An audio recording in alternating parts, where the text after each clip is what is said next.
everyone's levels are good, and we're live and recording. We're live on Facebook Live? Yes, we are. Oh my goodness, we're live on Facebook Live. Hi, everybody in Facebook land. We're live on Facebook Live. I'm Tara Marie. This is my podcast, and we're about to do a pre-record. This is my esteemed guest. This is somebody I've been dying to interview, Dr. John Salerno.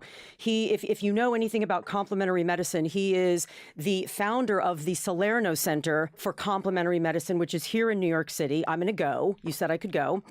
And we're going to do a show today about his book, Fight Fat with Fat, which is about the ketogenic diet.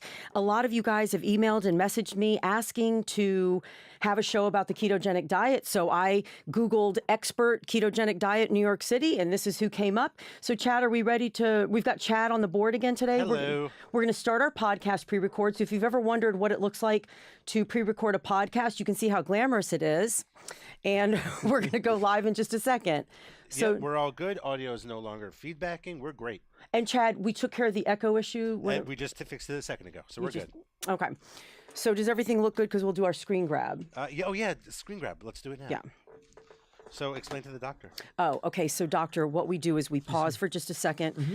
We sort of like smile into the camera because then we do a screen grab for the video cover, the cover image for the video. Yeah. Yeah. Oh, and guys out in Facebook land, Chad, you'll keep an eye on the messages, yeah, in case comments. Okay. So guys out in Facebook land, we're talking again about the ketogenic diet, which is at your request. If you have a question while I'm interviewing the doctor, now's the time to ask. My followers tend to message me after the interview's over as though I'm going to answer the question. Right. So if you have a question, let's ask it while the doctor's here. Okay. Good idea. All right. So Chad, did you want to do it? I'm sorry, what was that? Do you want to do the screen grab? I don't do anything. You just smile at the camera. Okay. So basically we just sit here and we just kind of turn and we just hold it for a second. Okay. Ready? Did that look good? Can we do one more in case we look stupid? Whatever you like. Okay. One more. And we'll call that a day. Okay, Chad? Okay. Good. All right, so everybody's ready? Chad, we're ready? Yeah, it looks like sound is finally maximized. Sound is fine. And everybody in Facebook land, again, if you have a question about the ketogenic diet, we're talking about his book, Fight Fat with Fat, put the question in the comment section, and when Chad gets a chance, he'll check, and then we'll get your questions answered right here on the air. Okay. Ready, Chad? We are ready. Have a great show, everyone. 3, 2. Well, hello and welcome to Tara Marie Live. Thank you so much for joining us today. I'm your host, Tara Marie Segundo, and I'm a fitness expert, a personal trainer, and a motivational strategist. And once again, we're coming to you today from the Hangar Studios right here in Midtown Manhattan, in the heart of New York City. Tara Marie Live is a podcast about mental, emotional, physical, social, and spiritual health. And I believe that all of these parts of us must be nurtured in order to have optimal health and happiness. Now, we're doing a Facebook Live simulcast as we pre-record my podcast. So we welcome all of our friends in Facebook land. Our topic today was requested actually by you. I've been sent a lot of emails requesting information on the ketogenic diet. Now, ketogenic diets have actually become mainstream. The ketogenic diet is high in fat, it's high in protein, and it's very low in carbohydrates. And the idea is to keep your fat-storing hormone, which is insulin, low by keeping your blood sugar low. And in doing so, you promote fat burning while suppressing the body's mechanism to create excess fat. Now, for the past 30 years, the ketogenic diet has often been used for weight loss. But ketogenic diets actually first appeared in the 1920s as a treatment for epilepsy, I found out. And research shows that they can be very effective, especially when epilepsy medications don't work. In the 1960s, healthcare professionals started using the ketogenic diet for obesity. But then low-fat diets or calorie-restricted diets became more popular. We're all aware of that. Now, today, the ketogenic diet is touted to prevent disease, increase energy, boost physical and mental performance, and a lot more. Most people want to try it, though, to lose body fat. And you can lose fat doing it. You can lose a lot of fat doing it. But if you do it incorrectly, it can actually make you gain weight. So what is the ketogenic diet? What are you supposed to eat? What are you not supposed to eat? Is it right for you? Today, we're going to get all our questions answered. My guest is the esteemed Dr. John P. Salerno. He's an international pioneer in the practice of complementary medicine. And among other accomplishments, he's well known for his vitamin IV suites, his weight loss treatments, chelation therapy, which is a therapy that removes heavy metals from the body.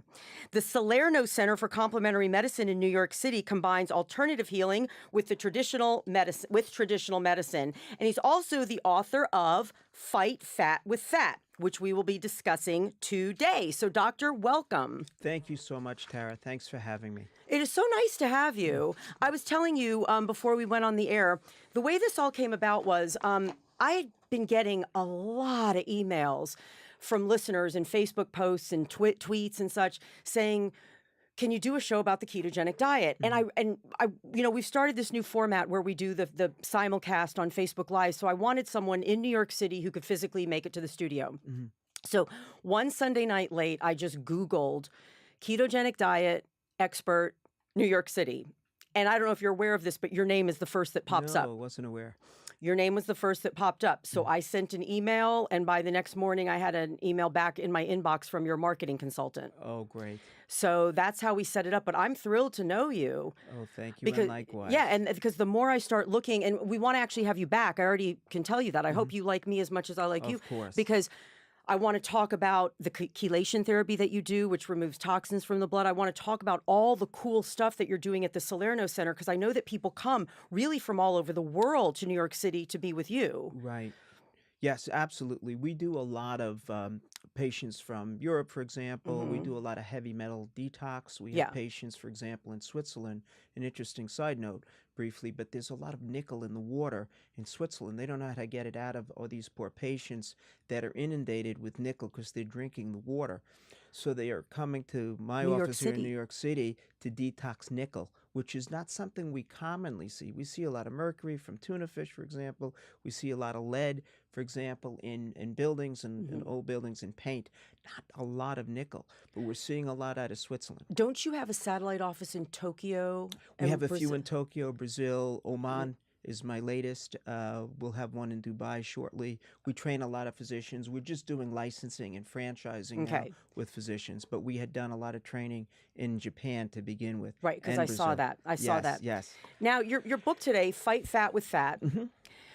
I love this book, you guys. Take a look at this book. It's a very manageable book. I read it yesterday. Oh, excellent. I read it. I read it all in one sitting. I'm kind of the rare interviewer who actually reads the book. That's good to know. Yeah, I don't know if you're aware of that. A lot of people don't. You're absolutely right. right. Yeah, they don't read. You know what they do? What they do is they look at the table of contents. Right. And they write contents. I actually read this book cover to cover, and it's a okay. quick read and it's an easy read. And let me say what I love about this book first. So called Fight Fat with Fat, pretty self-explanatory what it's about. I thought a couple things were interesting. Number one, you start with the premise of disease prevention. You don't start on the first page talking about fat loss. You start from the premise. In fact, at the beginning of the book, you talk about diabetes. That's what you know, and I loved that. Also, what I thought was interesting is this book, the second edition. This is the second edition, so it came out in 2014. Not once does it ever say the word ketogenic diet. I was wondering about that. Why did you choose that? Yeah, it's very interesting. I think one of the big issues we found with ketogenic was a lot of patients and other physicians, believe it or not, were mixing it up with something called ketoacidosis, which is a very, particularly in the medical field, is a very dangerous scenario. And ketogenic is too close to that terminology. Diabetic ketoacidosis. Correct.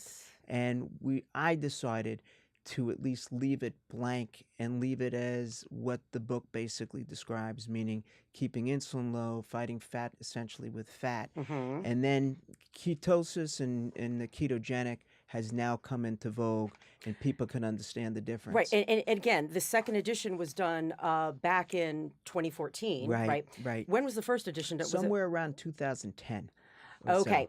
Okay. So that's, I suspect, not knowing you at all, but I suspect that had you written the book this year, Oh, it would have been you the would have title, said the maybe. word. Okay. Yeah, Right. maybe in the title. Right. Because you never know what's coming down the pike insofar as what's going to be the next buzz thing, you know. Right. But this is the big buzz now that we Yeah, see in my office. it is the big buzz. And in fact, you know, your marketing consultant with whom I interacted to get this interview set up, she said, I thought this was interesting and I understand it. She said that you were actually feeling a little frustrated because you wrote the book before it was like in vogue. Yeah. Like you wrote the book before it was a thing. And now it's a thing. And you kind of feel like, well, wait a second. I wrote that book 4 years ago. Yeah. And we've been practicing. I've been doing this for at least 6-7 years, maybe 8 years or so.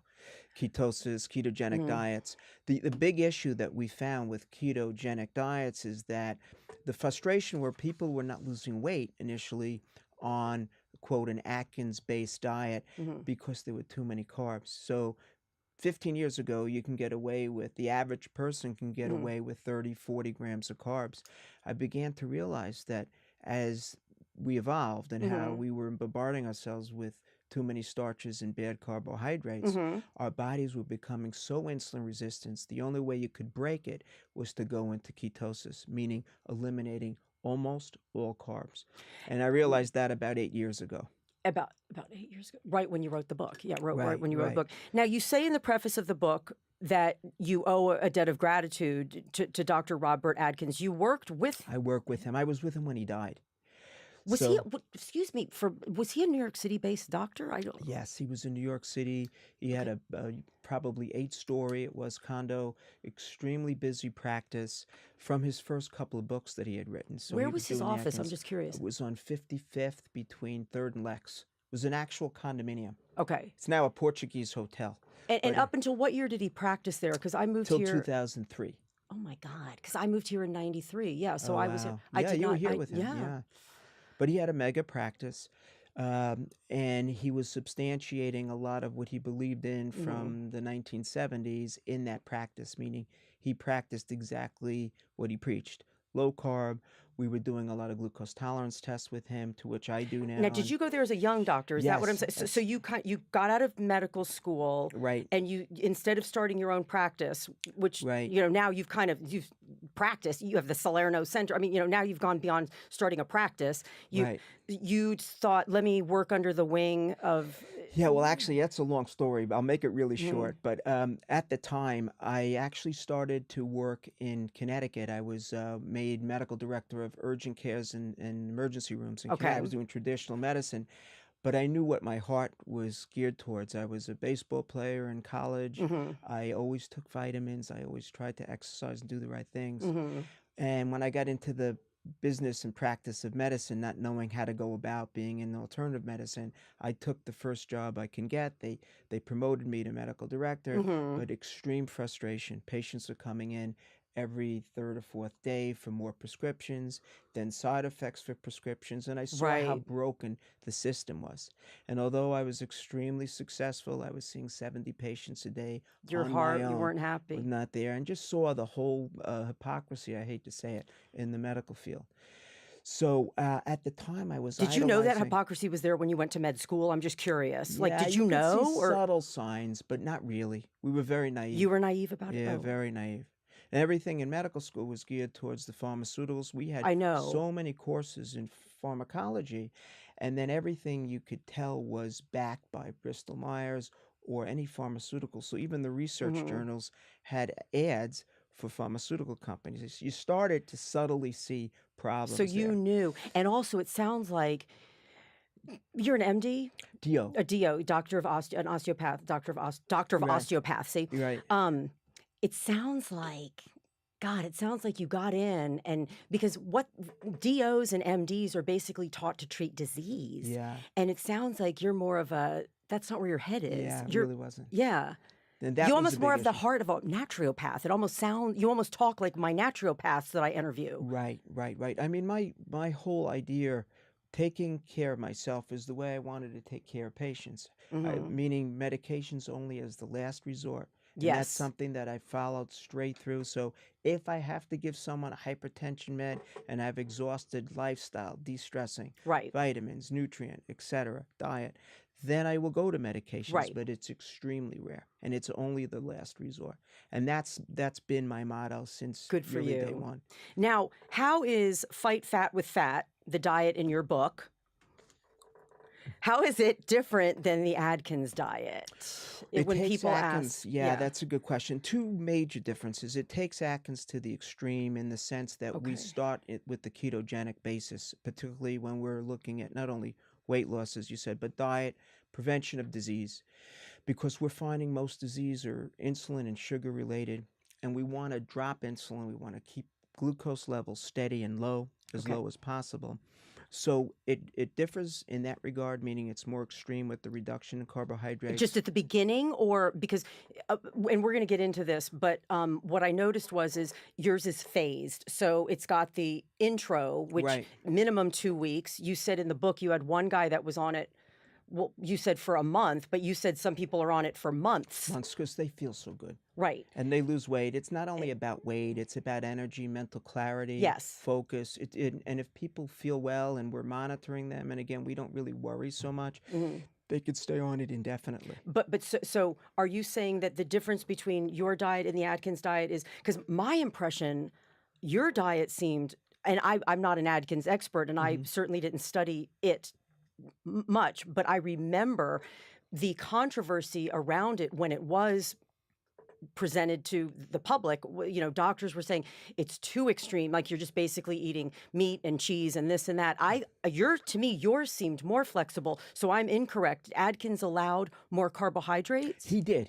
It's similar to what we advocate to some degree. Like in phase 3, is that what you're... Oh, I get it. So in other words, and we'll go into this, so basically what you're saying is the Atkins diet looked more like your phase 3. Yes, exactly. What you found that you had to do was, years later, we've become so ill and so insulin resistant that you had to sort of step it up a notch and create the detox phase, which we'll talk about, and then phase 1 and phase 2, and then the maintenance phase. That's right. That's what you're saying. So, okay, to be fair though, in his day, we weren't so sick. No, exactly. Things have really changed in the last 25 years. It's really a shame, and we're seeing it. And part B of the difference, a big difference, is that we advocate organic, grass-fed. He did not. He started to, but we took that to the and making sure that if you're going to eat meat whenever possible, it's got to be grass-fed. It's got to be the correct types of proteins and as pure as possible. Yeah, I think another criticism of the Atkins diet, people were like eating bacon and this, like people were just sort of, you know, they were eating processed meats with nitrates and nitrites, and they were eating that. In your book, you are very careful to say, I'm not saying go buy a salami. Right, exactly. Yeah. Processing is out. It's got to be organic, grass-fed, free range. That's what we advocate, strongly advocate. Okay, so now I do understand the difference. Now, right at the top, let's get people to understand this. And I understand now that you explained to me why you didn't use the word ketogenic in your, because diabetic ketoacidosis, with all the diabetics, diabetic ketoacidosis is a big, scary deal. Absolutely. So I get it. I get why, you know, but explain what ketosis is. So with the ketogenic diet, the goal is to be in a state of ketosis, yes? Correct, right. Okay, so explain what that is. Sure. So ketosis is the formation basically of ketone bodies. Okay. And ketone bodies are derived from the breakdown of fat cells. It's a preferential different fuel source for our bodies and our cells. So we're not looking at glucose and glycogen anymore. We're not putting it into our bodies. So the body has to preferentially find another fuel source, and it will go to fat. And when we break down the fat, we produce ketones. Okay. And explain this. While there is such an influx of carbohydrates, and not just carbohydrates like Brussels sprouts, broccoli, and quinoa, I mean crap, donuts, pastries, you know, ho-hos, Twinkies, you know, cookies. With an influx of that, you blunt the ketosis response. Is that what you're saying? And like, in other words, with that coming in, you blunt the fat burning? Yes, well, the body doesn't need to go to a different fuel source because it's getting the fuel essentially from the sugar. The problem with that is that it raises insulin. When insulin is elevated, it tells the body to store fat. When insulin is decreased, it tells the body to burn fat. That's what ketosis is about. We take away any products, any food intakes that would affect insulin. In other words, when we take fat in, insulin is not mobilized, Okay. so that insulin will remain low. When insulin is low, the body then will take what fat sources it has from our stomach, wherever our major areas of fat, our thighs, and we'll use that as the fuel source. Okay. And that's converted then to ketones. Okay. So the reason your diet or a ketogenic diet puts us in ketosis is because you cut out the intake of carbohydrates. Right. Therefore, the body is forced to use body fat as a fuel. Right. When the body uses body fat as a fuel, it produces ketone bodies. Exactly. That's why we can survive many, many months without eating. Can't survive without water. Yeah. You know what I've always heard? You'll love this. Can't you go like about 40 days-ish without food? That's right. About 3 days-ish without water. That's right. Exactly. And it's because of ketones.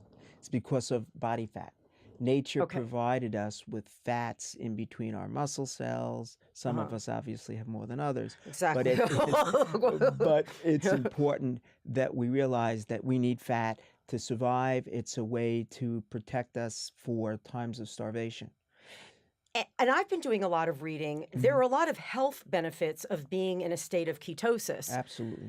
Not just for the body, but for the brain. I mean, they're starting to link, like they're linking a lot of, having ketone bodies present in your body good for brain health. Right. They're linking it to Alzheimer's prevention. That's right. What are some of the health benefits besides obviously losing body fat, which would then have the side benefit of, I guess, wiping out insulin resistance when you lose enough body fat, right? Treating diabetes and things like that. What are some side benefits of health benefits of being in ketosis? You mentioned it. It's a great point. Alzheimer's prevention, brain fog tends to dissipate, so we become more focused. The damaged neurons in our brains preferentially, they prefer ketones and ketone bodies. Wait, say that again. The damaged neurons. Damaged neurons. So Alzheimer's patients, as you mentioned, will they prefer ketones, which can repair neurons. And we're just understanding that over the last couple of years, that ketone bodies, How did they figure that out? They're starting to, because they're putting patients on extreme restricted carbohydrates that are in the very early stages of Alzheimer's, and then taking PET scans pre and post. And they're seeing changes in PET scans. So let me repeat what you just said. Damaged neurons, which are brain cells, right, are repaired. Right. By the presence of ketone bodies. And that's why it works with seizure disorder, which we've known Epilepsy. for many years. Did you know that? I didn't know that. Yeah, so I looked. See, I did, definitely. I did not until I looked into this to do the research for the intro and to do the show. I had no idea. You know, John Hopkins in Maryland has a children's hospital that treats epilepsy with ketosis. It's actually part of their hospital and part of their research. Well. Yeah, and you know what else is interesting? You're making me. Just to go back to the Alzheimer's disease. I think I assume most people know that diabetes is now, or Alzheimer's disease is now being referred to as diabetes type 3. Absolutely. So now this is interesting. Okay, Alzheimer's disease is being referred to as diabetes type 3. Right. Ketone bodies, which heals diabetes, being in ketosis, which heals diabetes, heals diabetes type 3. Exactly, and it works, as you mentioned, which is a great point, two ways: by the ketones themselves, but also reducing insulin and creating less insulin resistance in the brain. So it works both ways. That's why it's such fascinating and really exciting research that we're seeing. So we can potentially stave off Alzheimer's if we put patients at least on a restricted carbohydrate diet, for sure. Now, why do the body and the brain need saturated fat? Because here's the thing. Right. I'm with you. When I was reading this book, and we're going to talk about this, there was only one thing you said that I didn't agree with. But now that I talked to you about it, you don't agree with it either. No, I don't. Yeah. So, we're going to say that because I want you to have a chance to speak for yourself. Course, yeah. But everything you said in this book, I agree with. So I'm so on board with this guy because I eat now. I'm almost 53. My birthday's July 3rd, Chad. Chad doesn't care. Chad doesn't remember. I'm putting it on my calendar. Don't say I don't care. Okay. July 3rd. It's a Tuesday. Okay. So my birthday's Tuesday, July 3rd. I'll be 53. You look great. Thank you. It's because of the way I eat. Now listen to me. Mm-hmm. From up until the time I was about in my mid to late 30s, Mm-hmm. I ate like anything that was in a vending machine. Did you ever eat badly? Oh, yes. Okay. So I don't feel so bad saying this. In college, after college, in grad school, horrible. Vending machine stuff, pizza, stuff that you get at the bodega on the corner. Just junk. Yeah. Just junk. Right. Sugar, diet soda, I treated my body like a garbage disposal because I was born in 65. Mm-hmm. So I was brought up with the watch your calories method of dieting. Mm-hmm. You know how we were all brought up in a different, Right. so I was raised in it doesn't matter what you eat, all you have to worry about is calories. Right. Okay? Right. As a result, I was just a disaster. I had, higher body fat. My skin wasn't good. My digestion was a mess. Right. Everything was off. Right. Now I live on a lot of fat, a lot of nuts and seeds. I eat red meat 3 times a week. Great. Because full disclosure, this may be too much information for some people, so just close your ears.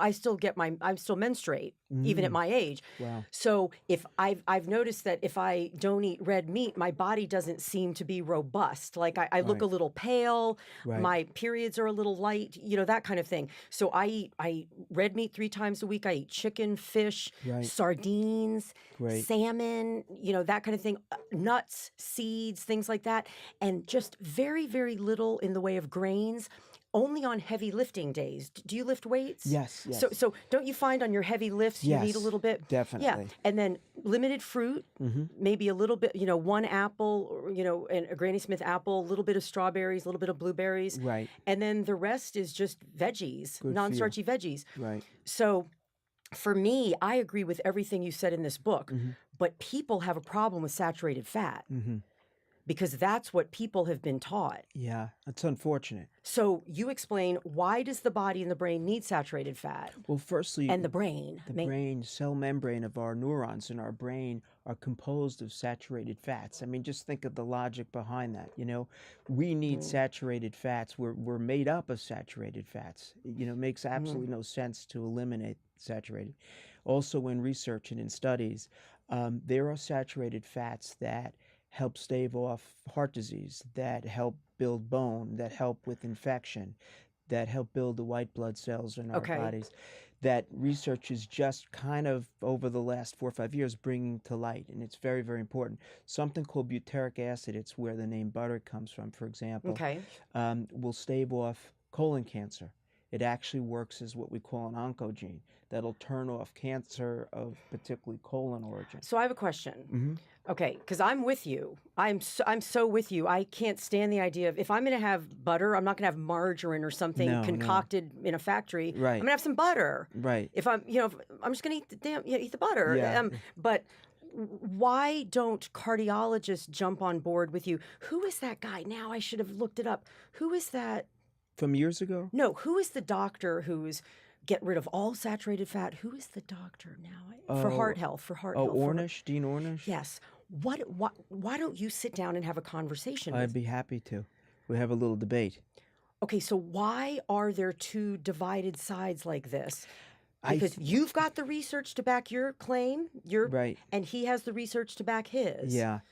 One of the big issues that we found when we were looking at some of the studies that vilified saturated fats is what they did is they would take questionnaires on patients, for example, that ate hamburgers.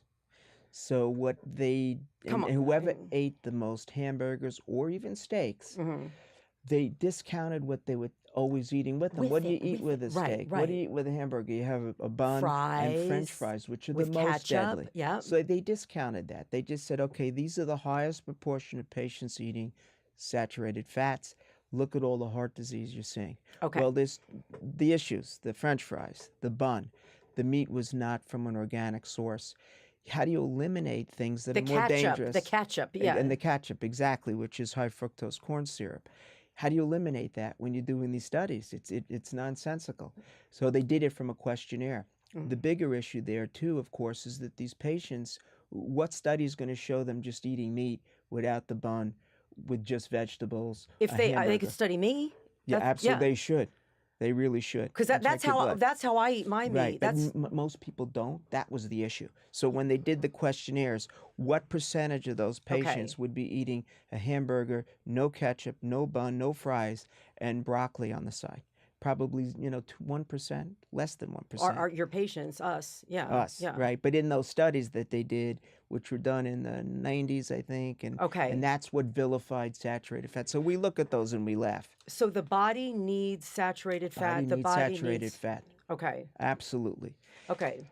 And the fight fat with fat diet is based on eating real, unprocessed foods with plenty of fat, plenty of protein to regulate the body's functions, control hunger, and prevent cravings. Correct. Now, I can attest to this, and you don't need me to raise my hand and say amen to you, but I'm going to.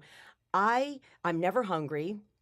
And I don't crave anything. If I crave something, sometimes I'll crave like Brazil nuts. It's like I think after you clean up your body enough, your body has an innate intelligence. If you need selenium, my body will crave Brazil nuts. That's if I need selenium or methionine, or sometimes I'll crave collard greens. Right. Or sometimes. So those are the kind of cravings I get. But how does your diet control hunger and prevent cravings? Because I think what people are afraid of is the cravings and being hungry. And I can tell you, I'm never hungry. Are you ever hungry? Never hungry. If I follow my diet exactly the way it's written, I'm never hungry.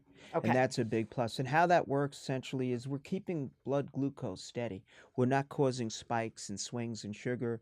The way that happens is we take in a lot of sugars. Our sugar will rise. Insulin is then secreted. Just to simplify it quickly, blood sugar drops. When it drops, we start to crave. With my diet, we keep it steady. It never drops or rises aggressively. Okay, so is the message, if someone says, because see, I'm a personal trainer, and I've historically worked with a lot of obese clients, some in the super morbid obese category. Right. And they've got these intense cravings for sweets and sugars and things like that. And what I've always taught my listeners and what I've always taught my clients is, if you just go off if you just get sugar out of your life. Definitely. After about 3 weeks, you literally forget about it. Yeah, you that's don't so true. you don't crave it. You don't think about it. Right. Because I always tell people, if I eat sugar, the rest of the day I just want sugar. That's because right. of that. Because it's like cocaine. It's like a drug, and it works in the same area, in the craving areas of our brain as cocaine or any of the narcotic pain meds. It works in the same area. So you eliminate that craving by taking away the actual sugars and eating them, and your body then won't crave them, particularly after a couple days even. It's amazing. So when someone comes to you and they're skeptical, you say to them with quite assurance, you say, I almost can assure you, you're not going to be hungry and you're not going to suffer with cravings. Absolutely. And it just takes a number of days. There's a couple of days of withdrawal, we would call it. We'll tell our patients there's going to be headaches potentially. You're going to feel a little bit miserable, potentially for very 3 tired. days, about 72 2 or 3 hours. days. Get past, and we'll give them nutrients, vitamins to take that'll help them get through the hurdle. A lot of them will come in for IVs. I've seen obese patients detoxing. I saw this show once. I think it was on the Oprah Winfrey Network, but it had obese patients detoxing from sugar.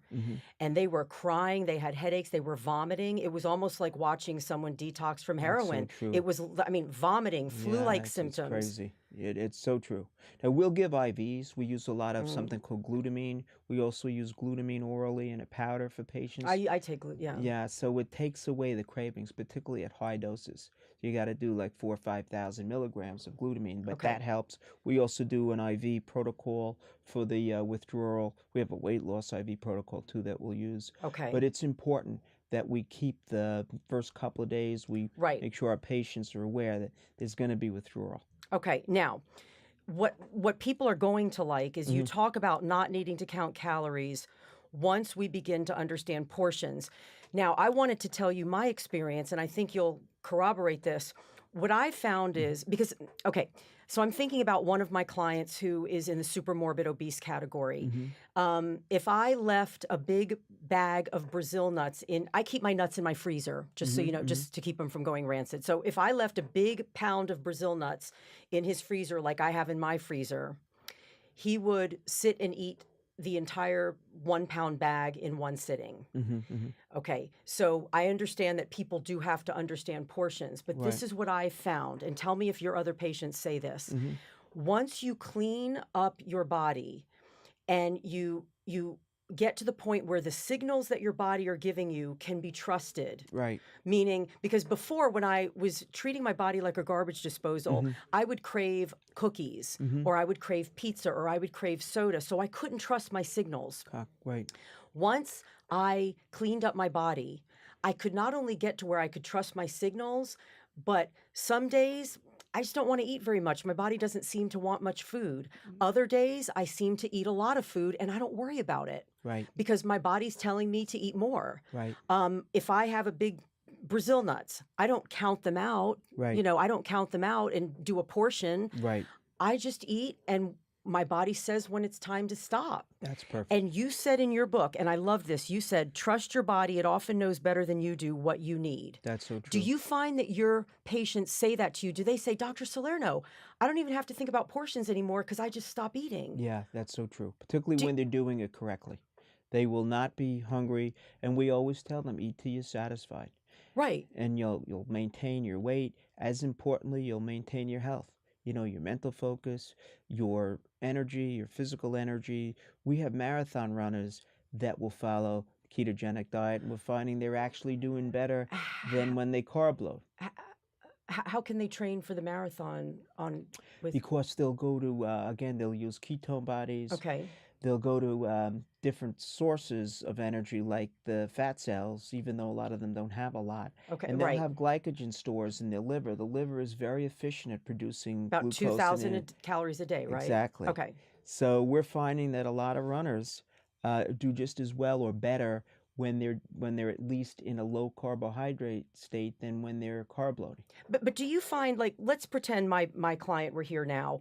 What would you say to him if he said, Doctor, if I have Brazil nuts in the house, I'm not going to stop eating them until every single one is gone. Like, in other words, he would flip out. In my house, I've got bags of nuts, and he would binge on them. What do you say to those patients who they have to learn how to understand portion because their body has not yet reliably given them signals? Does that make sense? That's exactly right. But it may be what they had eaten the day before that's creating the cravings of the next day. We see that quite often. So you want to find out what he ate yesterday, what he ate last night, and he can eat Brazil nuts all day today, tomorrow. By the next day, he'll be satisfied. He'll start to diminish the amount of Brazil nuts he's eaten if he's just eating Brazil nuts because they're the right foods. So you find that people self-regulate portions? Definitely. You don't have to crack the whip with a food scale and a this and a that? No, generally not, particularly when they're following a ketogenic diet. Yeah, I mean, when I'm done, I'm just done. Yeah. You don't, your taste buds change, the cravings change for sure. You're not hungry. You're satisfied with leaving half of that steak. You're not eating as much for sure. And hence you're losing weight, you're feeling better.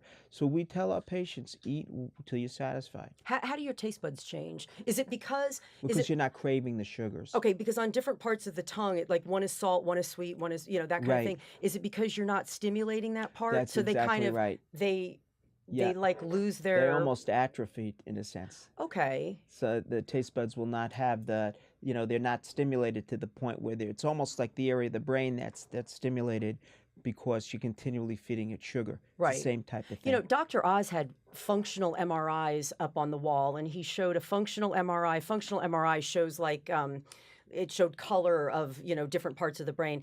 The functional MRI of the guy on heroin and the functional MRI of the guy high on sugar. And you're right, the exact same part of the brain, the brain scans looked identical. The green light was the same thing. Cravings.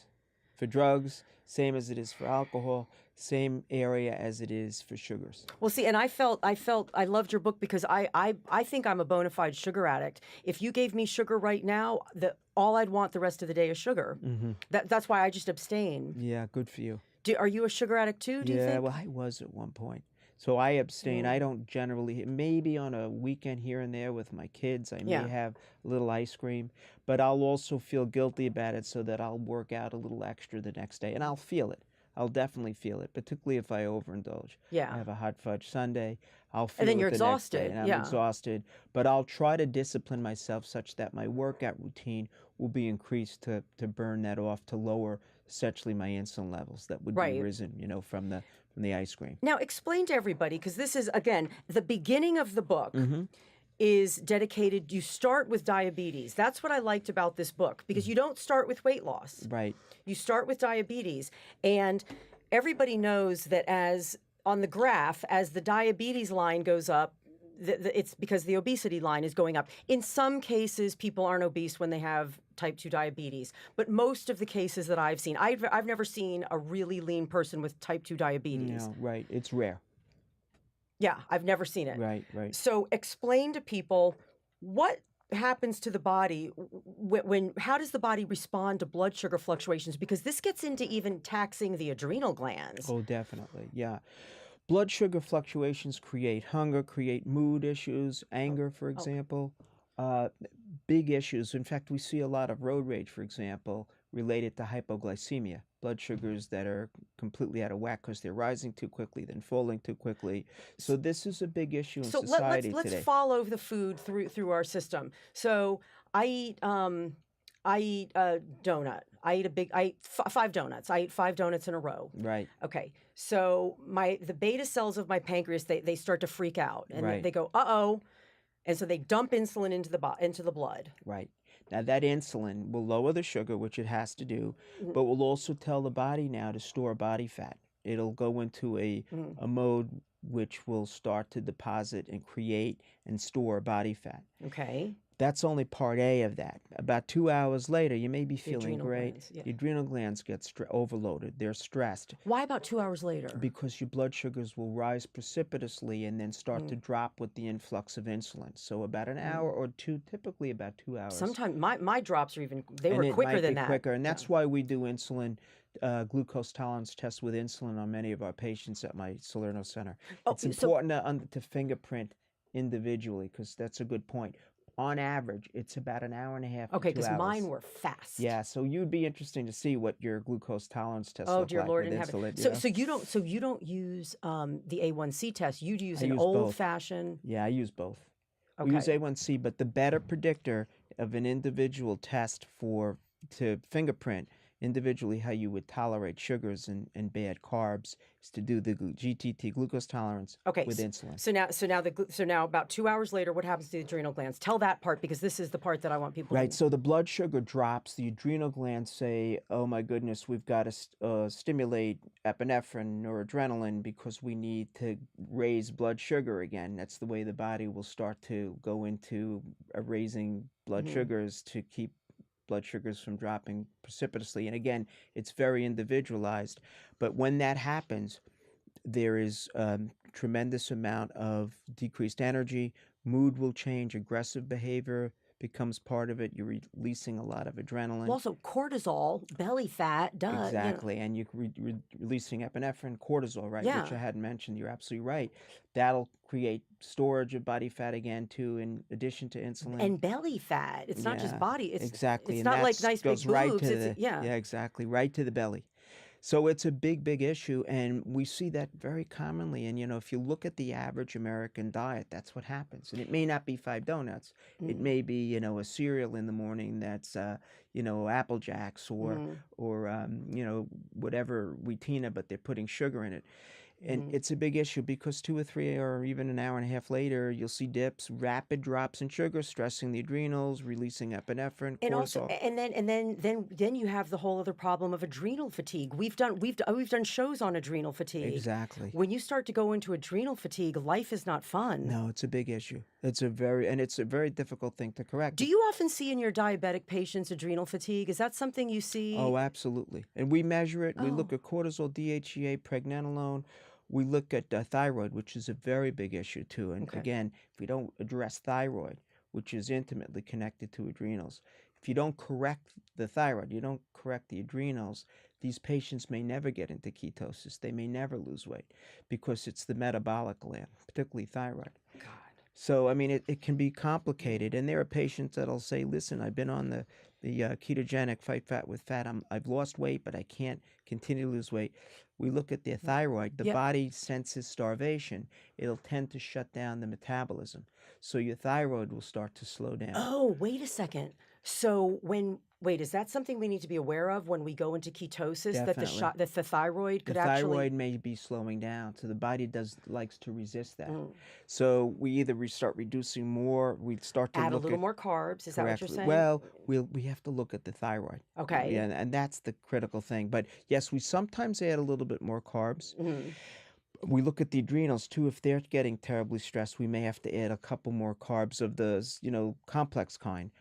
But as importantly, we have to do thyroid testing. We do something called TRH testing where we get a very accurate, it's a stimulatory test. Okay, and TRH, not TSH, because we did a whole show on thyroid. Yeah. So TRH is stands the for much better test. thyroid. Thyrotropin releasing hormone. It's a stimulation test. So we inject our patients with a natural hormone. Okay. We take the TSH before we inject.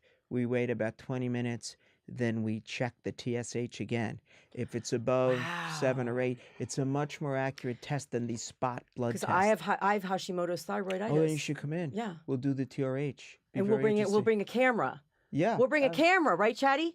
Oh, Chatty's not listening. I'm listening. We'll bring a camera. Yeah, and Chad's and he's also going to get me a birthday present on Tuesday, July 3rd. That's right. What?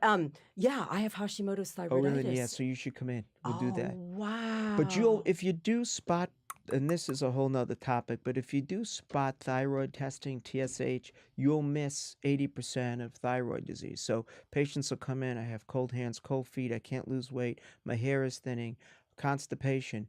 They have all Thank the God I clinical don't have any of those symptoms of thyroid. And their thyroid test, oh, doc, all my docs say my thyroid is normal. We do the TRH, and we sure enough find that there's a big issue. TRH. TRH. Okay, now I thought this was interesting. I did not know this till I read your book from cover to cover last night.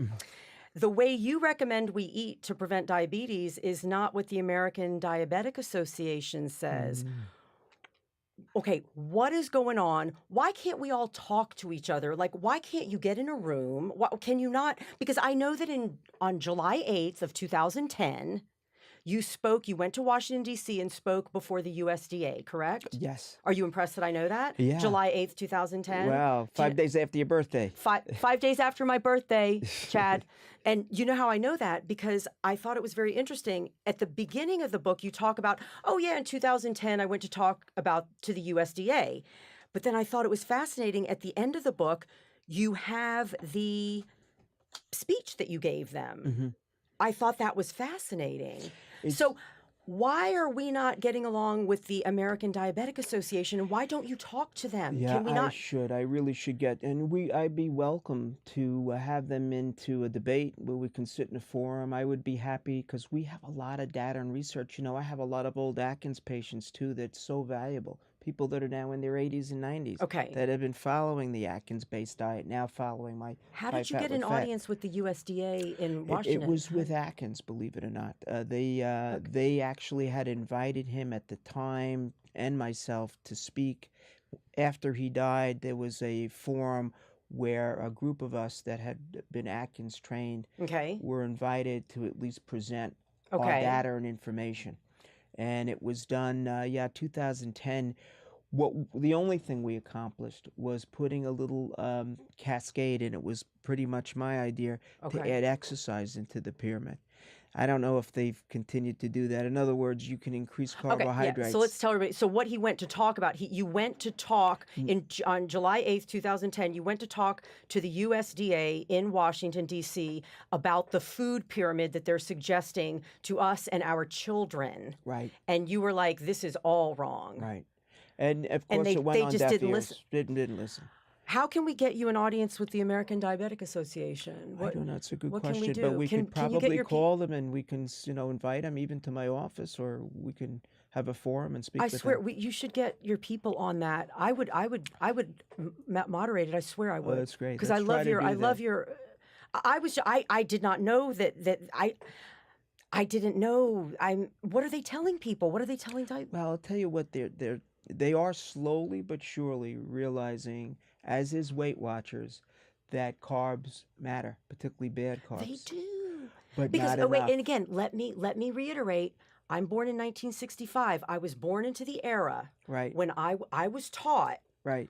All you have to do is count calories. That's right. Chad, is that what you were taught? I'm just curious because I don't know what other people grew up thinking. Yeah, calories in and exercise erg units out. Okay, so all you were taught was it's kind of like, who gives a crap what you eat? Just count the calories. It's like a balance sheet.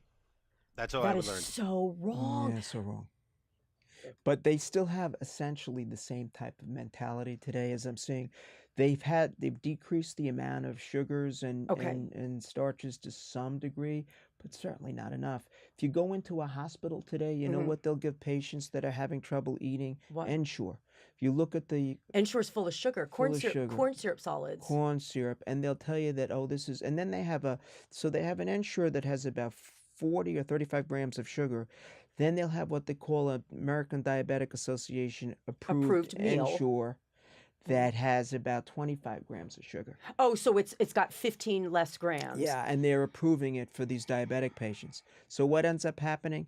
They get more insulin in the hospital, they get more medications, their blood sugars surge out of control, they get infections because the infections feed off the high blood sugars, and it's a never-ending cascade. So no wonder why we're a sick society. Okay, How do you get well? Okay, so you tell me this. What is there some big conspiracy? Surely the people, whoever they are, they all want us to be well too. What is there some conspiracy? Like, in other words, why does this information persist when it's not? Yeah, the only thing I could really think of, and I hate to say it, but I'll say it anyway, there's got to be a pharmaceutical presence-based big industry, monetarily speaking, behind this issue where this ignorance. Who makes all the diabetes drugs? Is it Pfizer or is it Pfizer, Glaxo? It's a shame because there's got to be that big money, big pharma behind a lot of these studies perpetuating the use of their drugs. I mean, just think about it. If everyone followed the fight fat with fat, we probably wouldn't need medications, or certainly it would reduce it by maybe 2/3. But good for us. Good for us, bad for them. But here's the thing, and you even say this in the book. First of all, we're bankrupting our system. That's We're true. going. Look at years ago. I remember seeing a statistic on CNN. I think it was we spend $240 billion with a B, billion dollars a year on obesity and obesity-related diseases. That was years ago. But also, you even say it in the book. You said that you've treated an 8-year-old little boy, I think, with diabetes. Right. I've seen a 4-year-old with type 2 diabetes. It wasn't even in the pediatric textbooks as of 15 years ago. When I was little, it was called adult onset diabetes. That's how old I am. You're exactly. a little older than I am. So when we were little, that's exactly right. And this is funny because you're Sicilian. No, Sicilian. Part Sicilian, yeah. So you're Sicilian and I'm Sicilian. When I was a little kid, I remember running around my grandmother's house, Mama's house, and Uncle Johnny was there and Uncle Severio, and you had an Uncle Johnny. And tell me you had an Uncle Johnny, Uncle Frankie, Uncle Nicky. Oh, absolutely. Okay. Yeah. So like Uncle Johnny and Uncle Nicky and Uncle Severio, they couldn't have birthday cake with everybody because they had diabetes. But Uncle Johnny and Uncle Nicky and Uncle Severio were 70-year-old men with big tummies. Yeah. So that was what adult onset diabetes was when I was little. That's right. And when you were little. And now it's just they had to give it a new name because we're all so damn fat. Yeah, it's a shame. And you never would see it in kids till the last decade. It's unbelievable. Okay. Really crazy and sad. Well, and you say this about your diet. Again, fight fat with fat. When we control carbohydrate intake, we don't have to keep track of our consumption of fat. But when we control fat intake, it can lead to overeating carbohydrate. Mm-hmm. So see, that's where we got in so much trouble taking all the fat out. Because I remember back in the early 90s, do you remember this? Back in the early 90s, 90, 91, I bought into the whole take all the fat out of your diet phase. Did you ever buy into that ever, even for a second? Yeah, well, I did. Yeah, I was taught that. Okay. And even medical school taught us that. Okay. So I was a fitness instructor living in Baja California, Mexico. I was based out of San Diego. And I remember I took all the fat out of my diet. And what do you do when you take all the fat out of your diet? You eat a lot of grains and cereals. And I figured, sugar, how can sugar make you fat, right? I mean, and I have never had more body fat in my life than that period. I had horrible skin. Right. I had gut dysbiosis. I mean, just a disaster digestive system, very low energy, mood swings like you talk about. Right. But it's clear. But you say that when we control carbohydrate intake, we don't even have to really keep track of our fat consumption because, again, we will self-regulate. That's exactly right. That's why it's such an easy, quote, diet. It's really a lifestyle to follow, It's just easy. You're not hungry. You're feeling good. You still have a wide variety of foods. We're not saying to restrict the good carbohydrates, the vegetables particularly, but it's just easy. It's easy once you transition to it. I want to get into it a little bit because I know you don't have a ton of time today, but I want to also be very clear. You say that trans fats, those are known as hydrogenated vegetable oil or partially hydrogenated oils. Avoid them at all costs. When you say fat, we're talking about the fat in a nice organic or grass-fed steak. We're talking about the fat in chicken. And by the way, you'll love me even more now than you love me already. When I eat chicken, I eat the skin. Oh, good for you. That's perfect. That's why you look so good. It's also good for our skin. It's good for, toning. Oh, can I tell you something? When I did this whole low-fat crap, my hair looked like straw. Yeah, that's my hair looked like straw. My nails were dry and they wouldn't grow. Right. And again, my skin looked bad. Yeah, makes a big difference. The cross-linking of collagen with sugar create wrinkles. And ages. Glycogen, right. Yeah, the age associated. Yeah, exactly. And glycation, Yeah, you know that. Yeah. Right? We use IVs for that too. Carnosine benfotiamine, they're called. Yes. Which is great for the collagen cross-linking in ages. And what I do when I'm dealing with people who don't want to go off junk food, I appeal to their sense of vanity. And I say, that's a great point. Like, if you want to have pretty skin with no wrinkles and get all the sugar out of your diet, because sugar makes you old. Oh, definitely. It will age you as fast as alcohol and drugs. But so again, I just want to say that disclaimer. Trans fat, that's not what he's talking about. No trans fat. So if you read in the label, because you say in the book, you've got to become an avid label reader. Yeah, you have to. Hydrogenated or partially hydrogenated, don't put it in your mouth. That's right. Exactly. Okay. Now, I want to quickly get into the program. But before, I want to give you a chance for the disclaimer, the thing that we talked about. Do you want me to say? Oh, sure. Yeah, go ahead. Absolutely. Okay. So I was reading this book last night, and I'm just calmly reading it, and I'm like, I love this man. I love this man, because I agreed with everything you said. And then you said something that I didn't agree with, and I didn't know what to do, so I emailed Chad. Do you remember this? I actually emailed Chad. Of course. Okay, here's the thing. I didn't know what to do because I said, what did I say to you, Chad? I said, Chad, I love this guy, but he said such and such, and I said, I don't know what to do. And Chad said, well, just be honest with him before the show. Tell him he's a reasonable guy. Just tell him before the show that maybe you shouldn't talk about that because I have a very opposite view. And then you said to me, actually, Tara, I agree with you. So let me say this again. This book came out in 2014. Right. And the first edition came out 8 years ago. Right. So in the book, when you talk about sweeteners, because you say no sugar in your coffee, no sugar in your tea, you say use stevia or, shall I say the word or shall you? No, you can. Splenda. Yeah. Which is an artificial sweetener. It's sucralose. In my humble opinion, and also based on science, artificial sweeteners will create everything from cancer Yeah. to tumor. I mean, I used to live on artificial sweeteners in the form of diet sodas Right. and gums and things like that. Right. If something has artificial sweetener in it, I won't even touch it with my finger. I'm scared it's going to get in my skin. Yeah. Now you're sorry that you wrote in the book. Yes, I'll explain it why you, briefly. Yeah. So when I worked with Atkins, he was 100% right. Aspartame was the big sugar at that time, the sweetener. Yeah. And we realized how deadly that was. So that was taken out of the equation. Okay. He was still advocating Splenda. I mean, not Splenda, stevia to some degree, but Okay. patients were demanding another substitute that was a other than little bit stevia. less than aspartame, that was less problematic. So Splenda was introduced, and we realized that while it may have been the lesser of two evils, It's still evil. it was still evil.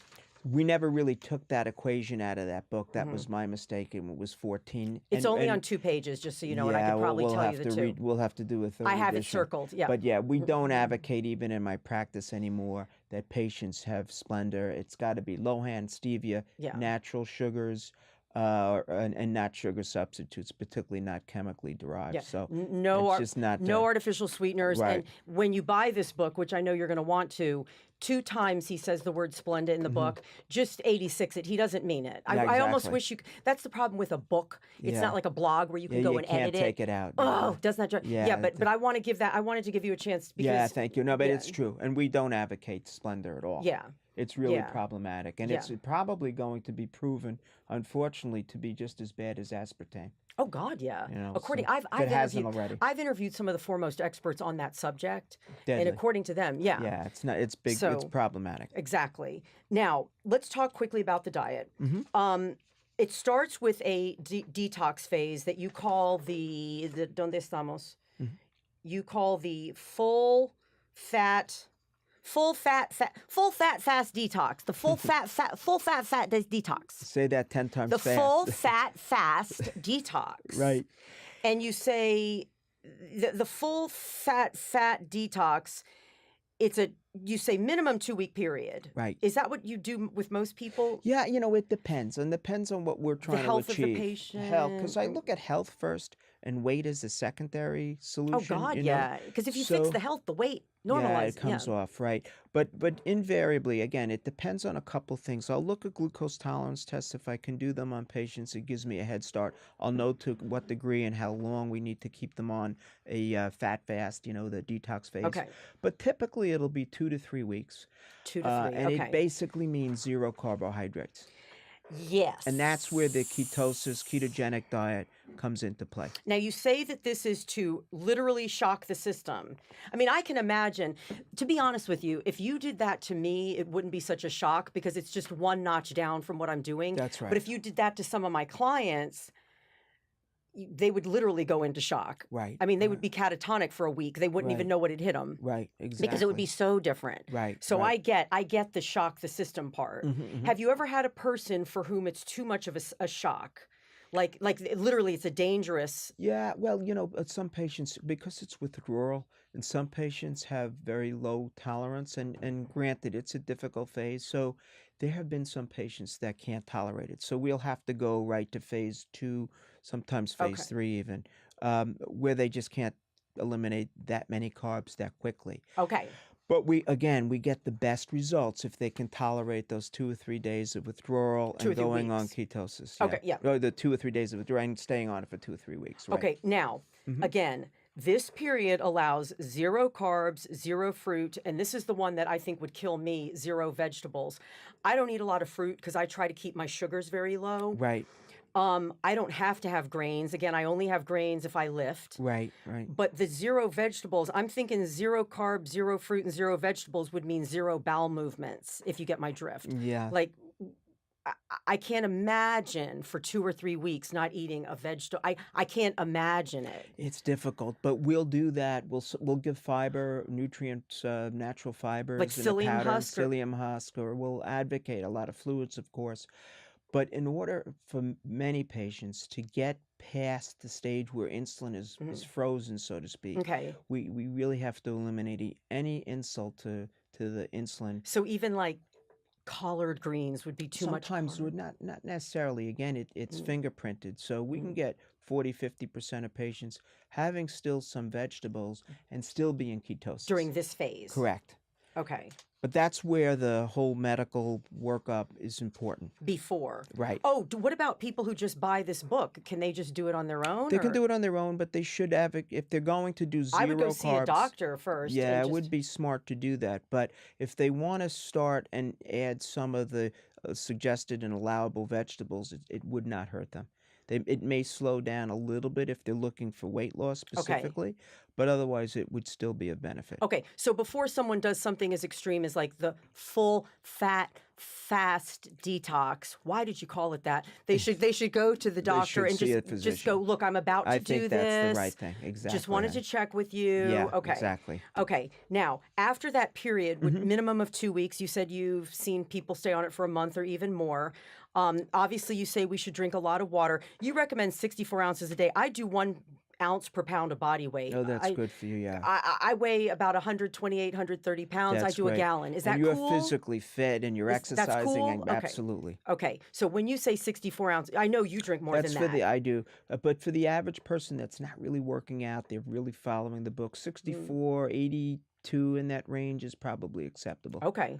And the thing that I like about the full fat fast detox, it does allow for nuts, and nuts do have fiber, and they do have some carbs, that's what that to me would make it tolerable. Yeah, if I only could eat protein sources, I think I would lose my mind. I would be starving all the time. I have to have some fiber. Right. So I think that the fact that you allow nuts. Yeah, it's a big plus. Definitely. Makes it There's manageable. Fiber. There is some carbs. You're absolutely right. There's a lot of nutrient value to nuts. Doesn't get much better. Okay. And you are an advocate, as am I, of eating the whole egg. Yeah, absolutely. All the good nutrition is in the yolk. What are people doing? That's another misnomer. It's horrible. Please say, because a lot of fitness people, they brag about how they do an egg white, this and for breakfast today, I had 3 eggs. Me too. My omelet. Yeah, because and talk about the brain. The yolk is what has the choline. Oh, absolutely. Which feeds your brain. Exactly. And you're eliminating other nutrients and B vitamins. It's a rich source of almost every essential vitamin. So what do you say to people who say, no, just egg whites, just egg whites? You're saying you're missing over 50% of the nutrition. Absolutely. And the satiety value, there's enough good, healthy fat in the yolk of the egg to keep you from starving by 11 o'clock. Never hungry. Yeah, so that's the other critical component. Never hungry. So then the question is, what if you're on a vegan diet, though? How does that play into it? Oh, yeah, 'Cause we did get that question. Oh, we my did get that God. question Yeah. coming in. Oh, so what do you do with vegetarians and vegans? Yeah, that's probably a good topic for another time. But briefly, we can work with vegans. We'll generally have to make sure, for example, that whatever carbs they may be taking in, and of course there's a lot, so there's nuts and seeds, though there are other choices.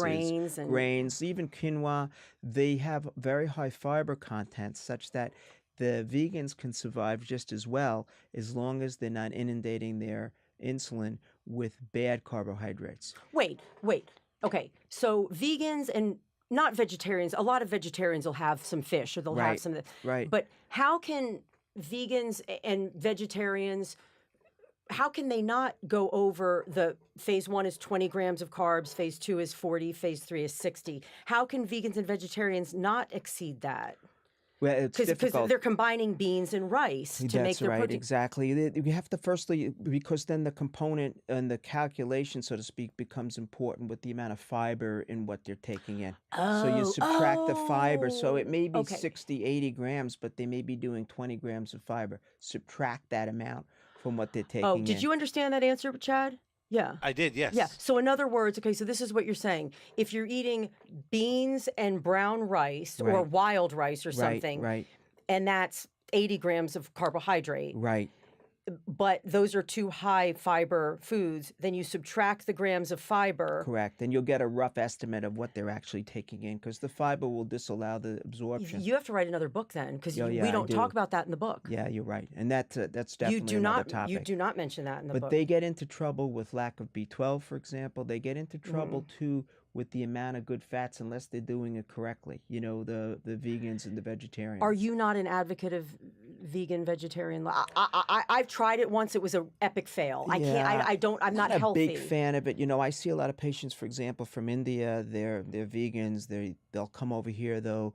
They're diabetics. They'll put on a ton of weight. I don't see any real health benefits to it. Now, if you do a vegan, vegetarian diet perfectly correctly, there are some health benefits, but it's got to be done perfectly correctly. And I don't think that could people... be, and they're just not doing it, And then they'll add sugars, and they'll get into some bad carbs, and it escalates, and they really get into trouble. You need to either do another book if it's but see, the reason I don't think it sounds like a point of interest to you, because like I'm not. Yeah, I mean, I would be happy to discuss, and we get patients that ask me if I can design something for them that's vegan or vegetarian. But why go that route unless that's a religious belief, which is, we respect, and we will give pointers to that effect. But this is easy. It's healthier. Overall, a lot of people just don't want to eat animal that's products. true. And if that's the issue, we can design something to which it'll make them happy. But again, we still advocate that unless you're doing it perfectly, we don't see the health benefits. Because the vegetarians I know are carbitarians. They're not really... Yeah, that's a big problem. Yeah, you can get away with it to a certain degree if you're physically fit and active and running and doing what you do. But it's still, these patients do not feel well as well. The one time I tried... I've tried, a bunch of different things. The one time, in addition to trying the no-fat thing, which was a disaster, I tried to do the vegetarian thing. It doesn't, I have a big belief. I don't know how you feel about this. I have a belief that just kind of genetically, you are from your people. Like I'm Sicilian, I'm Cuban, I'm Lebanese. We eat meat. We eat fish, we eat meat, we eat. That's right, exactly. So can you picture me living on... No. Seriously, do you picture me? Because what happens is I get very pale. I literally just don't have blood in my veins. Yeah, that's exactly right. And you wouldn't be able to tone and look so good as you do. I've known some vegetarian bodybuilders. I don't know how they do it, but... Well, they probably have a lot of grains and nuts and seeds and whatnot, where they can get a lot of protein and some good fat. Yeah. Coconut, macadamia nut, for example, is very high in fat. They probably can, and I'd love to see you do an addendum to this book. Yeah, I would love to see. That. I would love to see you, because here's the thing. That may not be your thing, and it's not my thing, but it's a lot of people's thing. Yeah, exactly. And it should be. And if it's done correctly, there can be serious health benefits, and people can still look good. But again, the key is it has to be done correctly. And I would love to see that. Let's wrap this, because I know you do have to go. The part 3 of the book gets into what you call the marathon, the Fight Fat for Fat marathon. Now, so... there's phase 1, there's phase 2, and there's phase 3. Right. Okay. So again, you start with the detox, and that's to shock the body, because for a lot of patients, they're just so insulin resistant. Their body is so screwed up. Right. And misfiring signals. Okay. So phase 1 is pretty strict. It's got 20 grams of carbs. Right. Phase 2, little less strict, 40 grams of carbs. Phase 3 is kind of a maintenance phase, correct? Right, exactly. 60 grams of carbs. Right, and that individualizes a little bit, so that you may have to experiment a bit with your own body, your metabolism. There's other factors like adrenals and thyroids that come into play. So some patients, and activity, and stress levels. So patients sometimes can get away with 100 grams. That has to be experimented to some degree. Oh, just like That's I told you. fingerprinted. Because I told you what for me, and I don't know what your what you found to be true for you, but I just found on like heavy lift days, if I didn't have some grains, I wasn't replenishing glycogen stores. Yeah, that's true. So then I wasn't, to build muscle, you need a little bit of, you need more than kale and carrots. Yeah, because, that's so true. Because I'm a person, most of my carbohydrates, you may think it's too high sugar. I eat organic carrots, organic beets, and then I eat all my greens, but you need more than that. On some days, because you're so physically active and fit. And there are a lot of people who are as well. Yeah, exactly. Yeah. And that's not the issue. You're right. I mean, you can certainly add those in, and probably should add them in to build muscle, to maintain tone. Okay. So you say that on the marathon, phase 1, phase 2, and phase 3, we can expect to lose 2 to 5 pounds per week, not be hungry, and not have food cravings. 2 to 5 pounds until your weight comes, because like at this point I don't lose weight anymore. Right. I'm sure like you don't either. It's till you just can't kind of lose weight. You just kind of get to where your body is like, okay, this is where I naturally am. Exactly. Correct? And then that's your limit. That's your Right. carb limit, essentially. Just Okay. keep track of it, you know? And again, the diet is proteins, fish, poultry. Plenty of good vegetables, acceptable vegetables, nuts, seeds. What would be an unacceptable vegetable? You mentioned it before a little bit. Peas, corns, and carrots are You don't like my generally high in carrots? You cis, don't but like my... if you're active, you burn them off. Then they're acceptable. It's the person that wants to maintain their weight loss that's not physically fit. We don't advocate those three And what vegetables. about beets? Beets are very high in sugar Beets too. are high in sugar too, See, exactly. But again, for you, it doesn't make a difference because you'll burn it off. The other thing I do, and I do this, when I eat carrots, I buy organic raw. Yeah, I only eat 6 ounces at a time. Oh, that's great. I don't go yeah. crazy. And there's fiber in that too. But the reason I don't go crazy is because I've taken my body off of sugar for so long that if I have too much of it, I get a headache. Yeah, exactly. So I only eat 6 ounces of carrots, or like 9 ounces, 9 or 8 or 9 ounces of organic boiled beets, things Right. like that. That's perfect. But primarily your veggies are the dark green leafies, the cruciferous vegetables, things like that, That's which has a exactly lot of carbohydrate. Brussels sprouts. I just ate Brussels sprouts the other night. Brussels sprouts have a lot of carbs. But a lot of fiber. Yeah. Yeah, Okay. And a lot of nutrient value. So critically important. So, doctor, phase 3 again is considered the maintenance phase. And again, what you're saying is in your diet, even though you're saying phase 1 is 20 grams, phase 2 is 40, phase 3 is 60, that has some flexibility based on the person, the level of activity, I would imagine, has a lot to do with it. Absolutely. Daily, because someone like me, I've already told you, I need certain things, and my body tells me what I need, and I just don't want to. I don't want to underfeed myself. Right, exactly. Okay. Well, we get into issues with athletes, for example, ex-professional athletes that slow down dramatically. Okay. They get into a lot of trouble because they maintain their diet essentially without any physical activity. So they'll put on their tummies. They'll become insulin resistant. Were you an athlete in? Yes, I played a lot of baseball. Baseball. Where'd you go to undergrad? I went to Adelphi on Long Island. But that's where you also went to medical school. No, I went to NICOM on Long Island also. So not far. Didn't you forget there was a whole other life out here over the bridge? You're not kidding. Yeah. So you did So you did Adelphi undergrad, and then you stayed out there on Long Island for medical school. Yes. Yeah. So all right. So basically, again, once you get to phase 3, you just stay on that. Now, if we fall off the wagon, let's say, not talking about me or you, but one of my clients, they either fall off the wagon, or they realize that their fat loss, maybe they're doing this mainly for fat loss reasons, that their fat loss has plateaued. What do we do? Go right back to the fight fat with fat phase, the detox phase. Is what we do with our patients. In other words, if they've fallen off, they're starting to crave, they're putting weight back on, in order to reset the system, so to speak, we generally have them go back for a week or 2 on the fat fast. Okay, so if you go off the wagon, like people go a 2-week cruise to the Bahamas, or they feel like their loss has plateaued, their weight loss has plateaued. Go right back to the fat fast. You go back to shock the system quickly. Right. Do you have any final thoughts, doctor? I ask you just as you're putting water in your mouth. I'll keep talking. Yeah, we like this to consider this as a lifestyle, because it's not just about weight loss, as we had mentioned, but the fight fat with fat concept is really lifestyle. It's for disease prevention. We can get into that, of course, at another time, but not only for cancer prevention, because high insulin is a growth factor, feeds tumor cells. We also find, of course, insulin will increase the deposition of calcification in our coronary arteries. So everything is bad. Don't you just feel better? Here's the thing. When I don't eat a high-fat diet, I don't know about you, but I actually get depressed. Because I've suffered from depression, clinical depression. Right. If you were to take all the fat out of my diet and just all of it, the olive oil, the coconut oil, all the nuts and the seeds and the avocados, and the first symptom, I would start to get depressed. Right. And one of the reasons for that, just don't mean to interrupt you, but our hormones are made of fat. So we take away, and again, another big topic for another discussion is the cholesterol lowering drugs, which eliminate, cholesterol, which is essential to producing our hormone systems, among other things.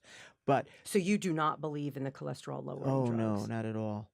That's another whole misnomer, but which of course we'll get into it certainly another time. But hormone systems are all made and produced by the cascade of cholesterol. Can this diet, the fight fat with fat diet, because the reason people take the cholesterol lowering drugs is because their LDL, their lousy cholesterol, is too high. Right. Can this diet normalize cholesterol? Absolutely, particularly by raising good cholesterol, HDL. And that's proven. Okay. And that's seen almost on a routine basis. Okay, because I said we just recently did a show with a cardiologist, and I was telling her I actually have very high cholesterol, but it's because my HDL is so high, the total number looks really high. That's right. But if someone has high LDL, you'll find that it'll start to normalize. It'll normalize LDL. It may even drop cholesterol total, but more importantly, it creates a much better ratio because it's raising HDL, good cholesterol. Okay. Well, I love you. I love you too. I love you so much. We love each other. I want to do a quick Tara Marie's tip, and then we're gonna get out of here. You guys, listen. I want you to think about what the doctor said today. I started eating like this before I heard the word ketogenic. I started eating like this out of instinct, just because I sensed that I needed a lot of fat. And I can tell you this: if you are hesitant, number one, you have nothing to lose. You have nothing to lose. If you're hesitant and your health is bad, you have absolutely nothing to lose. Number two, once I started to get my body off the junk food roller coaster that I was on, and I was on it bad because I trashed my body for 3.5 decades. I noticed, like I said in the top of the show, that I could start to trust my cravings and my intuition about eating. I don't count calories. I don't measure anything. Well, carrots I do. Things with sugar I do measure. Things like carrots and beets. Anything with sugar I do measure. But I eat till I'm satisfied. I'm not fat. I'm not hungry. I have high energy. My hormones seemed fairly balanced. So I'm giving you a plug. If I were you, you got nothing to lose. I would give it a try. The book is called Fight Fat with Fat. It's a quick read. I read it in one day, and it's a good read. So that is all for today. I want to thank you guys so much for tuning in. I do hope you'll join me next time. If you're hearing this episode as a podcast and you want to watch the show because you missed it on Facebook Live, go to youtube.com/Tara Marie Live and look for the video entitled Fight Fat with Dr. John Salerno. You can access my YouTube channel on my website, taramarie.com. I want to thank my guest. I love this guy, Dr. John Salerno. For more information about Dr. Salerno, the Salerno Center for Complementary Medicine in New York City, or to purchase his book, visit his website. It's salernocenter.com, SALERNO.